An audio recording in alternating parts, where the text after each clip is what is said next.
jemaat Tuhan terkasih, hari ini kita berjumpa kembali pada hari Minggu 22 Maret 2020. Memang berbeda, biasanya setiap hari Minggu kita berjumpa di dalam ibadah di sebuah Hotel Sarison lantai 3. Namun kita tahu karena perkembangan yang terjadi dan himbauan pemerintah agar tidak berkumpul atau tidak mengumpulkan orang dalam keramaian untuk menghindari penyebaran virus corona. Tapi kita bersyukur bahwa hal tersebut tidak menghentikan semangat kita untuk beribadah. Karena kita tahu sama-sama pintu gereja boleh ditutup, tetapi bukankah gereja itu adalah kita sendiri? Dan kita bersyukur Tuhan memberikan hikmat kepada kita. Mimbar gereja boleh tinggal tapi gereja, tetapi lewat media hari ini, mimbar gereja, penyampaian firman Tuhan sampai ke rumah kita masing-masing, sampai ke tempat ini. Sebelum kita mendengar firman Tuhan, kita akan berdoa bersama-sama. Kita satu di dalam doa. Terima kasih Bapa yang baik, dan hari ini kami mau mendengar firman Tuhan yang akan menguatkan hidup kami sehingga kami boleh terus dibentuk serupa segambar dengan Allah. Kami membuka hati kami membuka seluruh hidup kami supaya benar Roh Kudus-Mu boleh mengajar kami, karena kami tahu kebenaran-Mu lah yang akan memerdekakan setiap kami. Urapi kami semua Bapa, yang mendengarkan maupun yang menyampaikan, semua kami bersukacita karena firman-Mu hadir bagi kami semua. Muliakanlah nama-Mu, dalam nama Yesus Kristus kami berdoa dan mengucap syukur. Haleluya. Amin. Baik, Bapak Ibu Saudara, banyak orang bilang melalui peristiwa hari ini, banyak keterbatasan, bahkan istilah lockdown hari-hari ini baru kita kenal. Tapi kita bersyukur kalau kita belajar bersama bahwa sepanjang sejarah firman Tuhan, Allah seringkali memakai peristiwa seperti lockdown ini untuk membuat kita mengingat Dia. Peristiwa lockdown pertama mungkin saudara boleh baca bagaimana kisah Nabi Nuh berserta dengan keluarganya, di mana mereka terkumpul bersama-sama dalam sebuah bahtera, dan keadaan mereka justru mungkin lebih parah dibanding kita hari ini. Pada waktu itu selama 40 hari mereka terkurung di dalam yang namanya bahtera itu. Tidak ada internet, tidak ada tontonan, tidak ada komunikasi dengan dunia luar.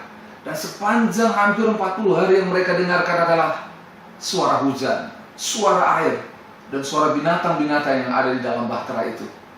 Tapi kita mengucap syukur kita baca dalam peristiwa itu. Memang tidak dicatat dengan jelas apa yang dikerjakan oleh Nuh beserta dengan keluarga-keluarganya. Namun kita paham betul bahwa sebagai keluarga yang mengenal Allah, mereka pasti menggunakan waktu itu untuk memuji, menyembah Allah, merenungkan kebaikan Tuhan, berdoa. Bahkan hubungan di antara mereka mungkin akan semakin baik. Orang tua dan anak dan sama anak. Bahkan ada tingkat kepedulian mereka terhadap binatang yang ada dalam bahtera itu. So, jemaat Tuhan, izinkan keadaan lockdown yang diberlakukan oleh pemerintah kita ini, mari kita pandang dari perspektif Tuhan, sehingga kita bisa melihat ada kebaikan di balik semua itu. Puji Tuhan. Nah, Bapak Ibu Saudara, minggu ini di dalam bulan Maret kita masih belajar tentang prinsip pemuridan dari Galatia. Jadi, we are locked down with the Galatians. Kita lockdown bersama dengan jemaat Galatia. Kita belajar prinsip-prinsip pemuridan yang Tuhan berikan di Galatia. Minggu-minggu yang lalu kita sudah belajar bagaimana sejarah jemaat Galatia. Kita juga belajar bagaimana orang-orang Galatia pada waktu itu, yang mereka adalah pendatang atau orang percaya baru kepada Tuhan. Namun ada orang-orang yang berusaha menarik mereka untuk mereka berbalik dari jalan Tuhan. Ada orang-orang yang berusaha disesatkan. Ada orang yang datang dengan Injil yang palsu. Dikatakan bahwa sekalipun ada malaikat yang datang untuk memberitakan Injil selain daripada Yesus Kristus, terkutuklah dia. Itu sebabnya kalau kita lihat sama-sama, kitab Galatia sepertinya adalah sebuah kitab yang ditulis dengan penuh emosi. Sebuah tingkat kepedulian yang sangat dalam dari Paulus, sehingga terkadang ada perkataan-perkataan yang keras diungkapkan di sana. Dan hari ini kita akan belajar prinsip pemuridan di Galatia 2, 3, dan 4. Judulnya adalah tidak munafik, tidak bodoh, karena aku adalah ahli waris Allah. Nah, mengapa demikian? Kalau kita belajar sama-sama, mari kita buka firman Tuhan di kitab Galatia pasal yang kedua. Galatia pasal yang kedua, dan kita belajar di sana. Saya membagi kitab Galatia pasal 2 ini dengan dua hal. Yang pertama, yaitu bagaimana hubungan Paulus dengan Titus yang adalah murid-muridnya di dalam pelayanan terhadap Galatia. Yang kedua, bagaimana Paulus hubungannya dengan rekan sekerjanya, Petrus, Kefas yang disebut dalam Alkitab. Kita buka Alkitab kita bersama-sama, Galatia pasal 2 ayat 1 sampai ayat yang kelima. Saya membacakan bagi kita bersama-sama. Kemudian setelah lewat 14 tahun, aku pergi pula ke Yerusalem dengan Barnabas dan Titus pun kubawa juga. Aku pergi berdasarkan suatu pernyataan, dan kepada mereka kubentangkan Injil yang kuberitakan di antara bangsa-bangsa bukan Yahudi, dalam percakapan tersendiri kepada mereka yang terpandang, supaya jangan dengan percuma aku berusaha atau telah berusaha. Tetapi kendati pun Titus yang bersama-sama dengan aku adalah seorang Yunani, namun ia tidak dipaksa untuk menyunatkan dirinya. Memang ada desakan dari saudara-saudara palsu yang menyusup masuk, yaitu mereka yang menyelundup ke dalam untuk menghadang kebebasan kita yang kita miliki di dalam Kristus Yesus, supaya dengan jalan itu mereka dapat memperhambakan kita. Tetapi sesaat pun kami tidak mau mundur dan tunduk kepada mereka, agar kebenaran Injil dapat tetap pada kamu. Nah, yang menarik kita belajar dari prinsip ini yang pertama, dalam hubungan Paulus dengan Titus, jelas sekali di ayat 2 dikatakan, aku pergi berdasarkan sebuah pernyataan. Ini menarik, bahwa Paulus dalam semua pelayanan yang dia kerjakan, dia bergantung bersandar kepada Allah. Dia menanti ketetapan Tuhan, dia menanti pernyataan dari Tuhan. Dan dia tidak berjalan dengan pengalamannya sendiri, dia tidak berjalan dengan pikirannya sendiri. Bukti bahwa pelayanan yang semua dikerjakan oleh Paulus bergantung kepada Allah adalah dia menanti pernyataan Allah. Nah, ini merupakan sebuah prinsip yang sangat baik untuk kita teladani dalam hidup ini. Nah, Bapak Ibu Saudara, semua jemaat Tuhan dimanapun berada, hari-hari ini banyak hal yang dipercayakan Tuhan kepada kita. Kita bekerja, kita dalam pendidikan, dalam pelayanan. Apakah kita masih menantikan pernyataan Tuhan sebelum kita mengerjakan semua? Atau karena kita sudah terbiasa melakukan segala sesuatunya, sehingga kadang kita lupa menantikan Tuhan. Oleh sebab itu, Bapak Ibu Saudara, hal yang pertama yang kita pelajari dari hal ini adalah nantikanlah pernyataan Tuhan. Bangun hubungan yang intim sebelum melakukan segala sesuatu. Tanya Tuhan lebih dahulu. Bersandar kepada Tuhan, bergantung. Kita percaya bahwa Tuhan akan membuka jalan buat kita. Amin. Dan selanjutnya dikatakan, dan kepada mereka kubentangkan Injil yang kuberitakan di antara bangsa-bangsa yang bukan Yahudi. Menarik, karena semua tujuan perjalanan Paulus adalah memberitakan Injil. Nah, ini bisa menjadi sebuah teladan bagi hidup kita. Di dalam semua hal yang kita kerjakan. Apakah lewat semua hal yang kita kerjakan, keharuman Injil semakin tersiar? Apakah lewat pekerjaan kita, lewat pendidikan kita, lewat pelayanan kita kerjakan, keharuman Kristus semakin tersiar? Nah, ini fokus daripada kehidupan Paulus. Bukan untuk menunjukkan siapa dirinya, tetapi untuk menunjukkan siapa Kristus. Teladan ini yang menjadi hal yang langka saat ini. Di tengah-tengah di mana orang hari ini sedang mencari popularitas. It's all about me word. Tetapi Paulus memberi sebuah teladan bagi kita. Selalu berbicara tentang Injil Kristus. Dan dia berkata, Injil itu bahkan diberitakan kepada orang terpandang. Pada waktu itu memang jemaat Galatia adalah kalangan menengah ke bawah kebanyakan. Tetapi Paulus menyampaikan, Injil itu untuk semua orang. Bukan hanya golongan hamba, budak, tetapi golongan orang-orang terpandang juga. Karena apa? Injil adalah kabar baik. Injil adalah apa? Kabar baik. Kabar baik itu dinantikan semua orang. Oleh sebab itu kita belajar bahwa di dalam perjalanan pelayanan Paulus, yang pertama tadi apa? Dia menantikan pernyataan Allah, dan yang kedua, dia selalu punya tujuan, yaitu Injil diberitakan. Nah, dalam hubungannya dengan pelayanannya kepada Titus, lihat menarik, ayat 3 dikatakan di sana. Tetapi kendati pun Titus yang bersama-sama dengan aku adalah seorang Yunani, namun dia tidak dipaksa untuk menyunatkan diri. Perkataan ini sangat baik, dikatakan tidak dipaksa. Ini sebuah prinsip pemuridan yang harus kita pegang. Seorang pembimbing tidak bisa memaksa orang yang dibimbingnya. Paulus tidak memaksa Titus. Tetapi apa yang dikerjakan oleh Paulus? Dia mengajarkan kebenaran. Dia memberikan teladan. Dia memberi pengertian. Sehingga akhirnya Titus menangkapnya dengan baik. Dan Roh Kuduslah yang menerangi hati dan pikiran Titus sehingga dia melakukan firman Tuhan. Nah ini, seringkali orang yang kita bimbing itu sulit bertumbuh. Mungkin karena kita memaksa mereka. Ada 1-2 kebenaran firman Tuhan yang ingin kita supaya anak rohani kita hidupi. Karena kita nggak sabar, kita kayaknya paksa mereka. No. Jangan paksa mereka. Ingat, mereka adalah murid Kristus. Kita adalah Allah. Yang kita lakukan adalah kita mengajarkan kebenaran, memberi pengertian, memberikan ruang, tempat, kesempatan untuk mereka berproses, bertumbuh, mengalami kebenaran. Dan percayalah bahwa Roh Kudus yang adalah Roh kebenaran, Dia akan meningkatkannya di pikiran dan di hati sehingga dia akhirnya taat. Itulah yang dilakukan Paulus terhadap Titus. Itu sebabnya dalam proses itu ada orang yang gak sabar. Di ayat 4 dikatakan, memang ada desakan dari saudara-saudara yang palsu untuk menyusup masuk, yaitu mereka yang menyelundup ke dalam untuk menghadang kebebasan kita yang kita miliki dalam Kristus, supaya dengan jalan itu mereka dapat memperhambakan kita. Ini terjadi. Ada orang-orang yang dikatakan di sana saudara-saudara palsu, orang yang berusaha menggabungkan diri dalam jemaat Galatia, tetapi mereka palsu. Mereka masih ingin hidup dalam Taurat. Mereka ingin membuat legalisme. Mereka mau melakukan semua firman Tuhan karena Taurat, tetapi tidak ada hubungan dengan Tuhan. Dia tidak mau mengikuti nasihat saudara-saudara palsu ini. Dia tidak mau mengikuti nasihat orang banyak yang akhirnya membuat kebenaran Kristus itu menjadi lebih rendah. Mereka mau hukum Taurat yang lebih tinggi. Tapi bersyukur, ini pola yang kita belajarkan bersama. Oleh sebab itu, jemaat Tuhan, para pembimbing, dengar baik-baik. Mungkin ada anak rohani kita belum menghidupi 1-2 kebenaran tertentu. Jangan kecewa. Terus ajarkan kebenaran, bimbing mereka, berikan teladan. Percayalah, Roh Kudus yang akan menginsafkan dan menolong mereka sehingga dengan bulat hati mereka melakukan kebenaran firman Tuhan.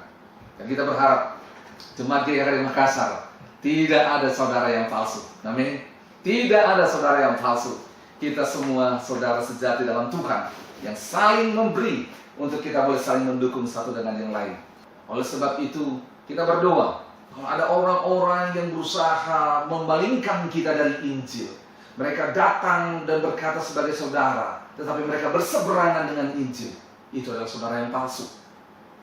Katakan di sana, tidak untuk sesaat pun kita mau tunduk kepada mereka, dan tidak untuk sesaat pun kita mau undur dari Injil yang sejati itu. Lalu sebab itu kita langkah selanjutnya. Bagaimana hubungan Paulus sekarang ini dengan Petrus? Kita lihat sama-sama. Kita lompat di ayat yang ke-11 sampai 13. Saya bacakan buat kita bersama. Tetapi waktu Kefas datang ke Antioquia, aku berterang-terang menantangnya, sebab ia salah. Keren. Paulus terus terang menentang Kefas.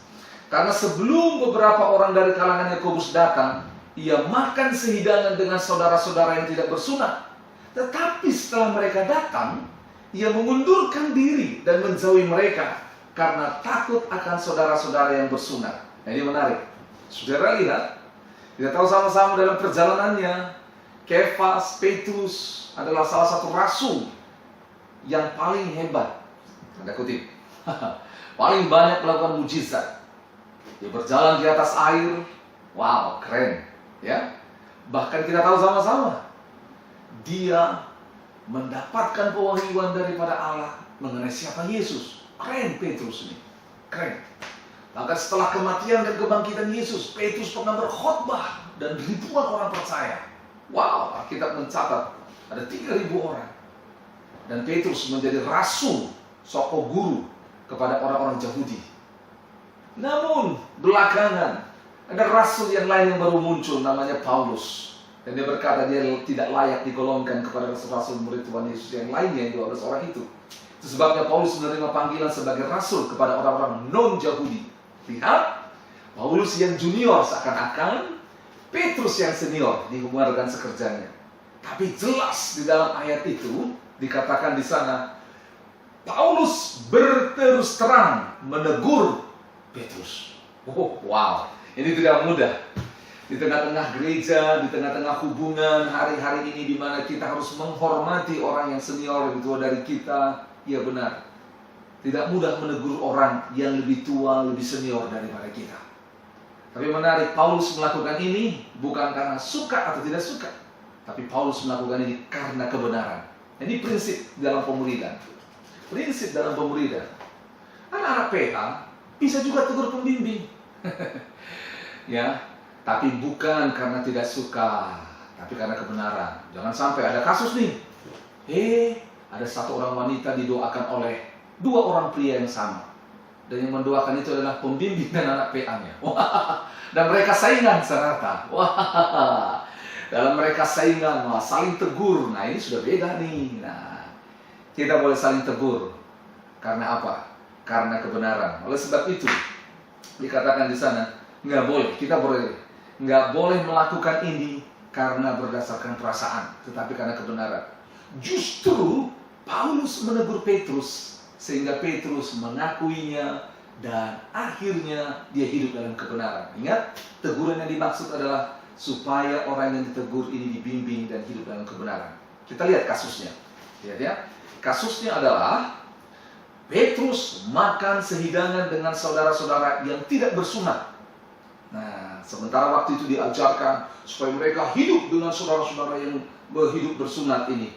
Dan pada waktu itu dikatakan yang tidak bersunat ini adalah kafir, gitu loh. Karena mereka tidak menerima keselamatan dalam Kristus, mereka tidak menerima Injil. Dan Petrus mengajarkan bersama dengan sidang pada waktu itu, harus hidup dengan orang-orang yang benar-benar mengingatkan diri kepada Allah. Tetapi dia hidup, pada waktu itu dia makan dengan orang tidak bersunat. Nah, waktu dia makan, gak ada yang lihat. Tiba-tiba ada rombongan dari Yakobus datang. Dan lihat yang namanya Petrus ada di sana. Dan dia langsung lari dari perkumpulan itu. Dia menjauhkan diri karena dia takut. Karena dia takut dilihat oleh Yakobus dan golongannya. Itu sebabnya dengan jelas ayat 13 katakan di sana. Dan orang-orang Yahudi lain pun turut berlaku munafik dengan dia. Sehingga Barnabas sendiri turut terseret oleh kemunafikan mereka. Ini dia. Wow. Alkitab dengan keras menyebutkan Petrus munafik. Saya yakin tidak ada seorang pun di antara kita yang mau disebut munafik. Benar? Tidak ada seorang pun. Tetapi kenapa dia dikatakan munafik? Karena Petrus berlaku tidak konsisten. Dia memperlakukan kebenaran situasional. Kita tidak mau. Kita harus berkata ya, katakan ya. Tidak, katakan tidak. Kita nggak boleh menjadi seperti bunglon. Kita nggak boleh punya banyak warna. Warnanya hanya satu. Warna Kristus, warna Injil. Jangan sampai di tengah-tengah kumpulan keluarga kita semua baik. Di luar sana kita tidak baik. Itu namanya tidak konsisten. Munafik itu diambil dari istilah, yaitu berpura-pura aktor, bermain drama. Nah, oleh sebab itu, kita jauhkan ini. Jauhkan. Lihat apa yang dilakukan Petrus.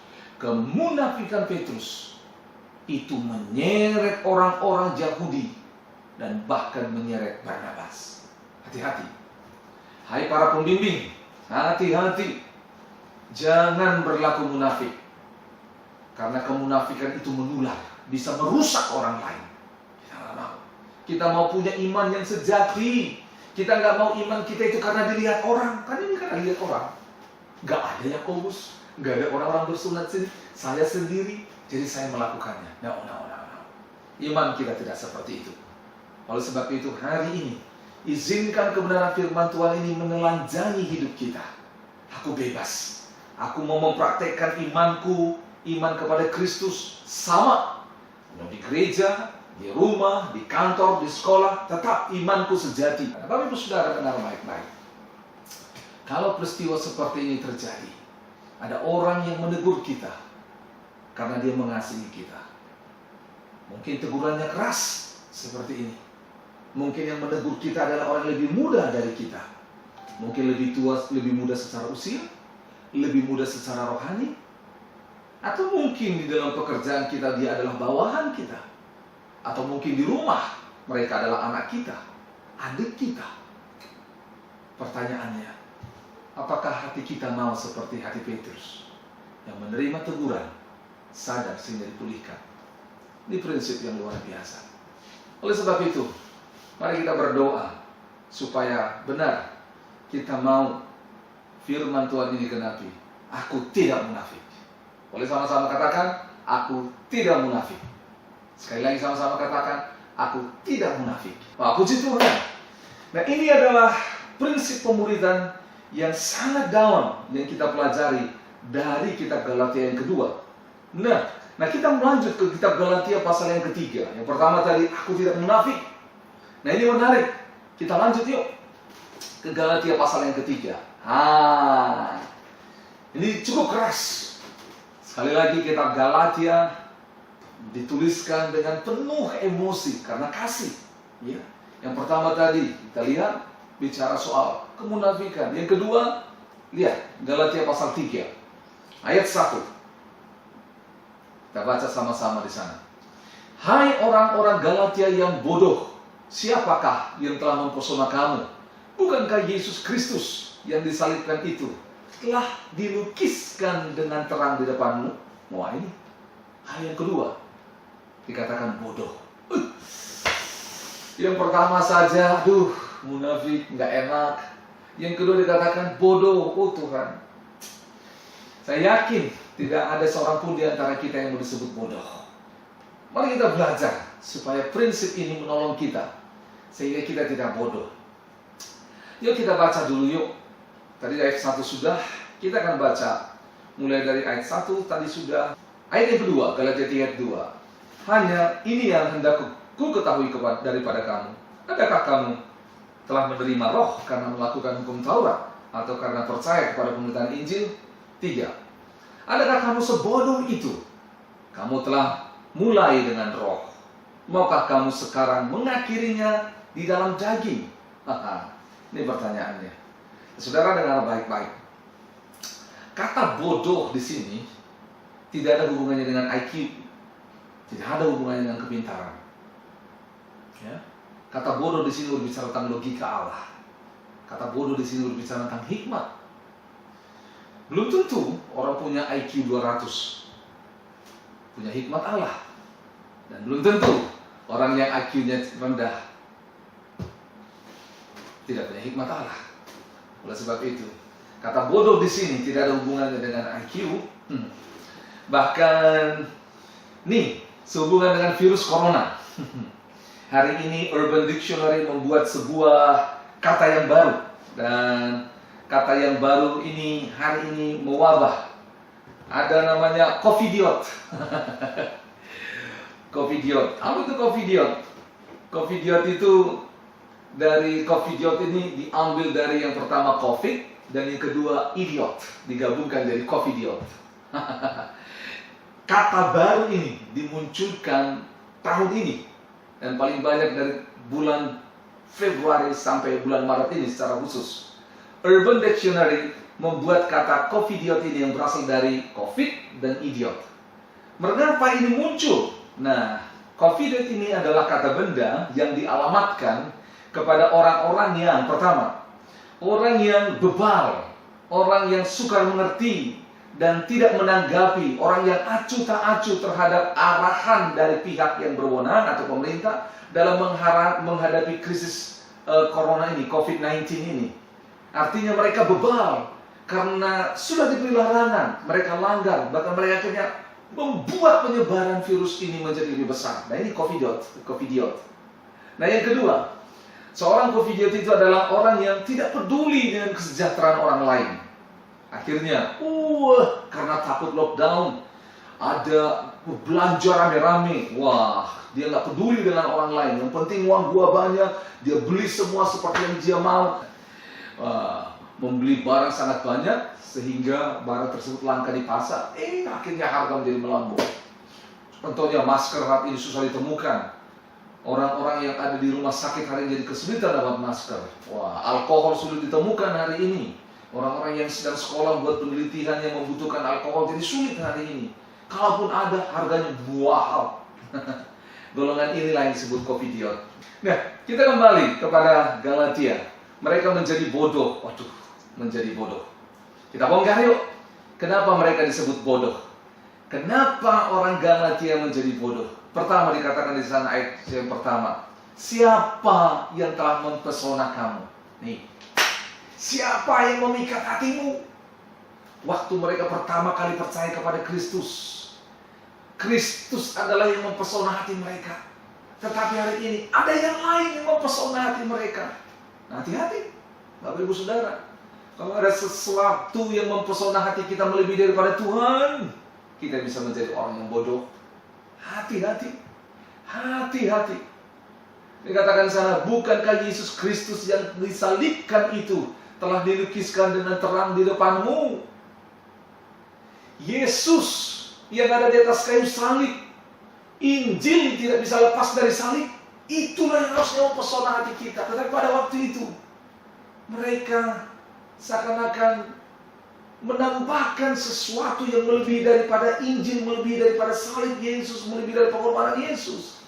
Yaitu apa? Hukum Taurat. Mereka berpikir dengan kuat dan gagah mereka bisa selamat. Padahal keselamatan itu adalah karena anugerah pemberian daripada Yesus. Oleh sebab itu yang pertama hari ini, hati-hati. Apa yang mempesona kita? Bisa jadi yang mempesona kita adalah pasangan kita. Bisa jadi anak kita, pekerjaan, hobi kita, bahkan pelayanan. Memang semua hal ini bisa mempesona kita. Tapi pertanyaannya adalah, jangan sampai semua yang mempesona kita ini melebihi Kristus. Nah, itu menjadi masalah. Itu menjadi masalah. Hari ini kita tahu ada banyak kisah. Bahkan nanti di bawah ini, contohnya adalah Abraham. Abraham, dia menanti 25 tahun untuk bisa mendapat anak. Dan dia mendapatkannya. Dia kehadiran anak ini membuat dia terpesona. Sejenak hidupnya beralih daripada ketaatannya kepada Allah menjadi kesenangannya dengan anaknya. Dan Allah memujinya dengan satu kali.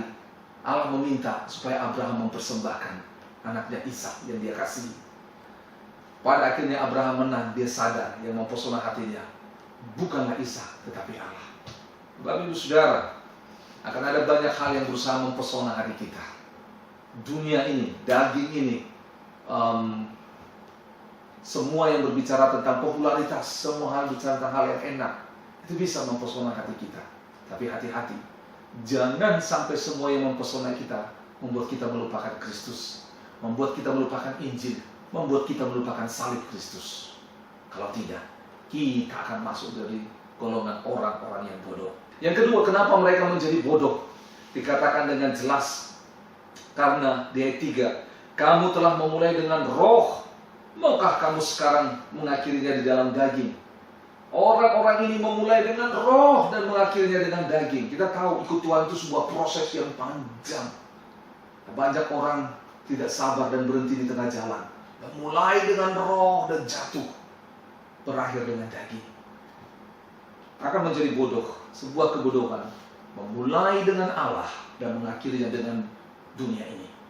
Memulainya di dalam roh kepada Allah dan mengakhirinya dengan daging kita.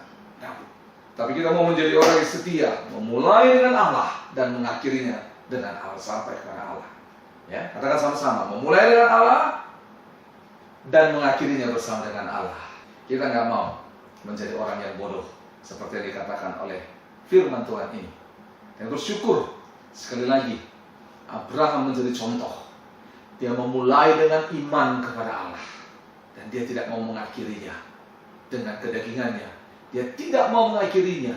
Dia tetap bertahan dan setia menunggu dan janji Tuhan digenapi. Ketika janji Tuhan digenapi pun dia tidak mau terhanyut dengan semua yang diberikan, tapi dia tetap mengingat Allah. Dan kita bersyukur. Oleh sebab itu, aplikasi dari firman Tuhan ini daripada Galatia pasal yang ketiga ini, kalau kita lompat dengan cepat di ayat 26, jelas di sana dikatakan, sebab kamu semua adalah anak-anak Allah karena iman di dalam Yesus Kristus. Ini yang kita lakukan bersama-sama supaya kita tidak menjadi orang yang munafik, kita tidak menjadi orang yang bodoh. Pertama, kita harus sadar identitas kita sebagai anak Allah. Kita nggak mau bahwa dunia ini menarik kita. Kita nggak mau kedagingan, hidup masa lalu mempesona kita sehingga kita lupa identitas kita sebagai anak Allah. Ingat, seringkali identitas kita akan diuji. Bukan hanya kita, Yesus terlebih dahulu telah mengalaminya. Yesus selama 3 kali dicobai. Identitasnya selalu dirongrong oleh iblis. Kalau engkau anak Allah, kalau engkau anak Allah, kalau engkau anak Allah. Semua pencobaan dilakukan oleh iblis adalah membuat Yesus ragu tentang identitasnya. Ya, kalau saudara ragu tentang identitas saudara, saudara lupa, kita lupa tentang siapa kita. Kita lupa bahwa kita anak Allah, kita lupa menggambarkan Allah dalam hidup kita. Kita lupa identitas kita lupa karakter kita sebagai anak Allah. Maka kita akan munafik, kita akan berlaku bodoh. Oleh sebab itu, ingat, apapun yang terjadi, kita adalah anak Allah. Jangan lupakan identitas itu. Yang kedua, ayat 29 kita lompat, dikatakan di sana. Dan jikalau kamu adalah milik Kristus, maka kamu juga adalah keturunan Abraham dan berhak menerima janji Allah. Ingat, yang kedua dikatakan aplikasi di sini adalah, baik Tuhan, terima kasih, aku adalah anakmu. Sebagai anak kita berhak menerima janji Allah. Katakan sama-sama, berhak menerima janji Allah. Janjinya bagi kita sampai hari ini, ya dan amin. Janji ini adalah perkataan Tuhan yang tidak mungkin gagal. Nah, dan kita masuk dalam yang terakhir, di Galatia pasal yang keempat. Seperti judul daripada ibadah kita hari ini adalah firman Tuhan. Tidak munafik, tidak bodoh. Aku ahli waris Allah. Nah ini, menarik sekali firman Tuhan ini.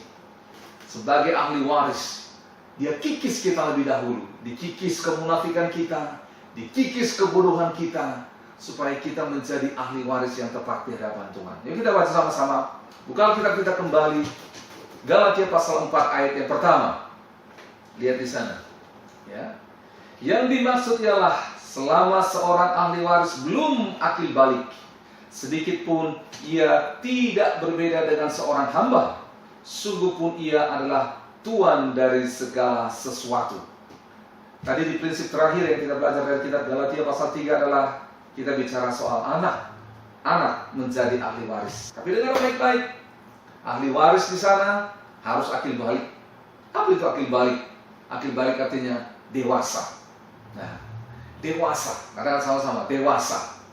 Nah, warisan itu tidak akan sampai kepada kita kalau kita tidak dewasa. Oleh sebab itu, prinsip terakhir yang kita pelajari hari ini adalah menjadi dewasa. Menjadi dewasa. Jadi pemuridan kita adalah proses untuk menolong semua orang yang dibimbing ini, semua anak murid, semua anak PA ini menjadi seorang yang dewasa. Mengapa? Lihat ayat yang ketiga. Dikatakan di sini Galatia 4 ayat 3. Demikian pula kita, selama kita belum akil balik, kita takluk juga kepada roh-roh dunia. Itu sebabnya kita butuh dewasa di dalam iman, dewasa di dalam kerohanian kita. Kalau tidak, maka kita akan takluk kepada roh-roh dunia. Apa roh-roh dunia ini? Segala sesuatu yang tidak berasal daripada Allah, segala sesuatu yang tidak berasal dari surga. Roh-roh dunia ini yang melemahkan kita, yang membuat kita takut, yang menghancurkan identitas kita, yang membuat kita ragu terhadap Tuhan. Itu semua roh dunia. Pembimbing, inilah tugas kita. Diberi Allah anugerah kemampuan untuk menolong semua anak-anak rohani kita. Diproses Tuhan, mengalami akil balik, menjadi dewasa, agar tidak takluk kepada roh-roh dunia. Roh-roh dunia yang membuat kita jatuh, mundur, dan jauh dari Tuhan. Ini adalah perjuangan kita, harus maju. Butuh waktu, butuh kesabaran, butuh hikmat untuk bisa menolong anak-anak rohani kita, untuk bisa menerima proses akil balik daripada Tuhan ini. Kita lihat sama-sama, karena dari firman ini kita bisa melihat sifat dari anak-anak Allah atau orang-orang yang sudah percaya menjadi ahli waris. Kita lihat sama-sama di ayat 6. Sifat yang pertama, ayat 6.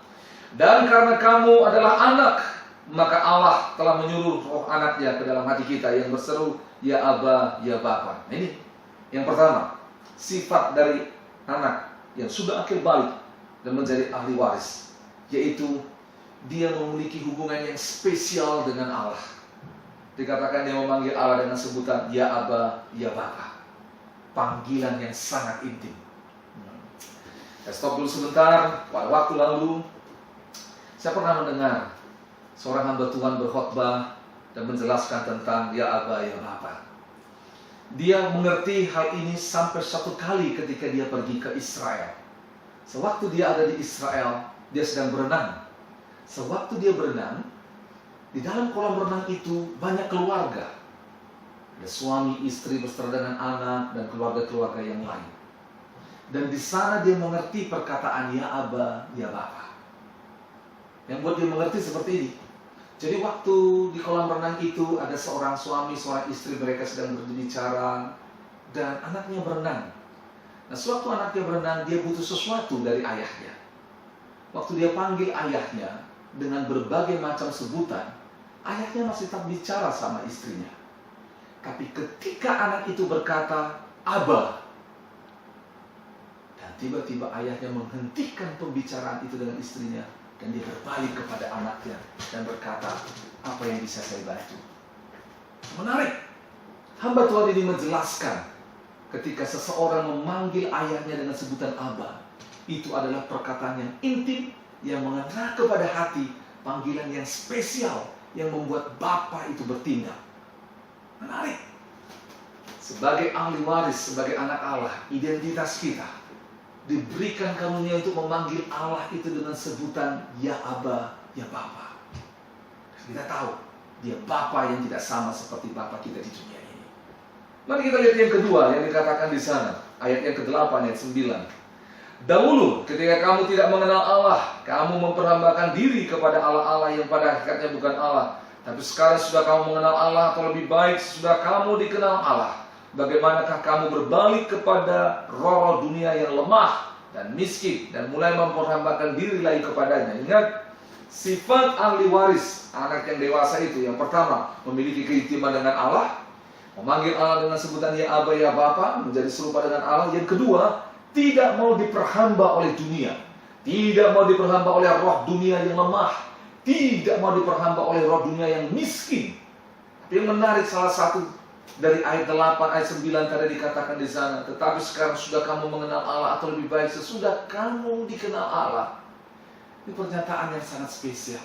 Ingat, bukan hanya kita yang mengenal Allah, tapi Allah mengenal kita. Saudara bayangkan, di sana itu menunjukkan bahwa Allah ingin hubungan yang spesial.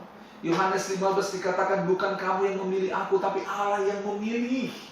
Dia mengenal kita. Dia mengenal hidup kita. Dia kenal kekurangan kita. Dia kenal kelemahan kita. Dia kenal hal-hal yang rawan yang membuat kita bisa jatuh. Dia kenal. Oleh sebab itu, mari terus masuk dalam proses Allah. Proses akhir balik. Proses menjadi dewasa. Dan terakhir, di ayat 16. Nih, bukti seorang anak menjadi dewasa. Ya, kita lihat sama-sama. Ayat 16.